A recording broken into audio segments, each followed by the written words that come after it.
In a tranquil ancient Indian village 2,500 years ago, there lived a young monk named Ananda, widely known and respected.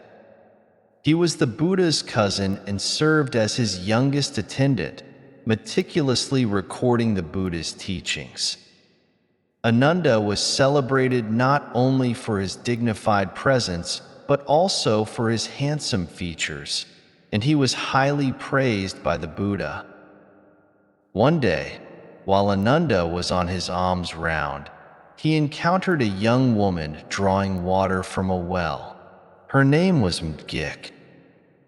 Captivated by Ananda's graceful demeanor and striking appearance, she was instantly smitten. Initially hesitant to offer him water due to her humble status, she was moved by Ananda's kind and respectful nature, feeling seen and valued in a way she never had before. This encounter sparked in her a deep admiration and an overwhelming love for Ananda. Overwhelmed by her deep longing for Ananda, Mādāṅgikā initially returned home and fell ill with unrequited love.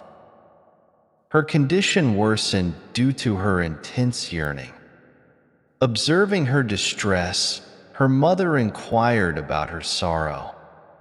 Upon learning of Mādāṅgikā's desire to marry Ananda, her mother, despite understanding the sanctity of monastic vows, reluctantly used her magical powers to create an illusion that brought Ananda to their home.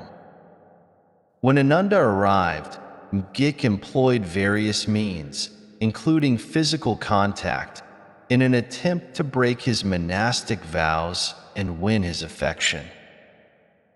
However, sensing Ananda's predicament, the Buddha immediately sent Manjushri to rescue him and instructed all monks to recite the Ragama Sutra.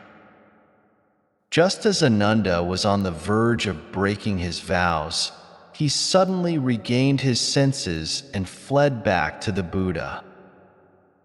Upon Ananda's return to the Buddha, Mādāṅgikā, still deeply infatuated, began spending countless hours waiting outside the temple, hoping for another glimpse of him. Seeing her unwavering desire, the Buddha asked her, "Do you truly love Ananda?" Mādāṅgikā replied earnestly, "Yes, I love him deeply."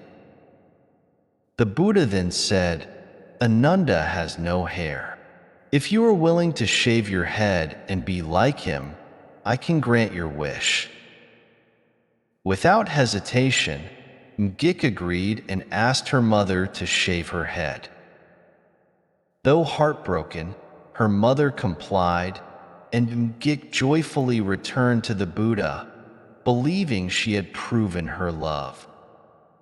The Buddha then asked, "What exactly do you love about Ananda?" Mādāṅgikā answered, "I love his eyes, his nose, his ears, his voice, his mannerisms. I love everything about him." The Buddha gently explained, "Everything about Ananda, from tears to mucus, saliva to earwax, and all bodily waste, is impure. After marriage, you will face the sufferings of birth, old age, sickness, and death. Is this what you truly love?"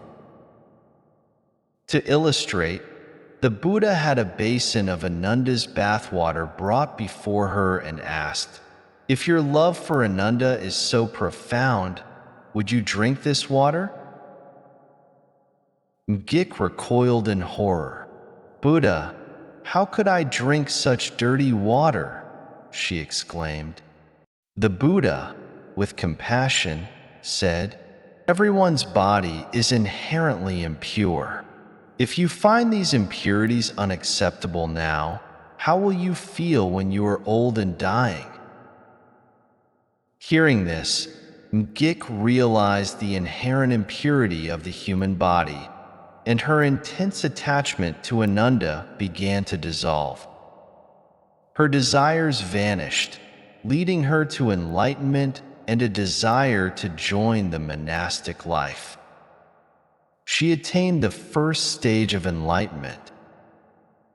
The story of Ānanda and Mādāṅgikā has been passed down through generations, not only for its emotional journey, but also for the profound wisdom it imparts. Mādāṅgikā's realization, prompted by the Buddhist teachings, allowed her to let go of her attachment to Ānanda. This story serves as a timeless lesson for us all. The initial attraction to physical beauty is fleeting, and the Buddha's insight reveals that external appearances are impermanent and bound to decay. When we find ourselves attracted to someone solely based on their outward appearance, we should take a moment to reflect on their deeper qualities. Are we drawn to the person's true essence, or are we merely enchanted by the surface?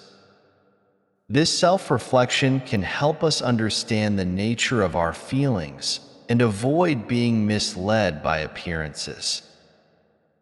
The Buddha's teaching shows that clinging to external forms, especially unattainable love, only leads to self-imposed suffering.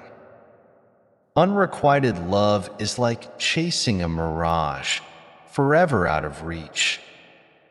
Learning to let go is the first step toward inner peace. Practices such as meditation, journaling, or seeking counsel from trusted friends can help release these emotional burdens and return us to a state of calm. Mādāṅgikā's story also teaches us that relying too heavily on others for self-worth can lead to unhealthy relationships. By placing all her happiness in Ānanda, she lost herself in her desire. True happiness arises from self-care and personal growth, not from another's approval. Therefore, if you find yourself losing your sense of self in a relationship or depending entirely on someone else for happiness, take time to reassess your life and goals. Cultivate your interests, strengthen bonds with friends and family, and focus on your own growth. These steps can help you rebuild your self-worth and approach relationships in a healthier way. The Buddha's guidance, which helped Mādāṅgikā see the impermanent nature of Ānanda's body and the illusions of her love, led her beyond infatuation to seek inner wisdom and enlightenment. This reminds us that while love is a part of life, it is not everything. Pursuing higher wisdom and rising above our emotional limitations is the true path to freedom. When emotions feel overwhelming, consider redirecting your focus to higher goals, learning new things, engaging in charitable activities, or exploring spiritual growth. These pursuits not only help move beyond emotional shadows, but also reveal the broader meaning of life. In Mādāṅgikā's journey from intense attachment to enlightened release, we find a profound insight into the nature of our own desires. When captivated by appearances, let us look deeper into the essence of our attraction. Are we chasing illusions? By facing and letting go of unattainable desires, we can return to inner peace and discover true happiness. True wisdom lies not only in recognizing the impermanence of things, but in how we face this impermanence and find lasting fulfillment in a transient world. Let us draw inspiration from Mādāṅgikā's awakening, seek the wisdom within, and rise above the fleeting allure of appearances. Only through self-care and wisdom can we truly emerge from emotional entanglements and embrace the broader light of life.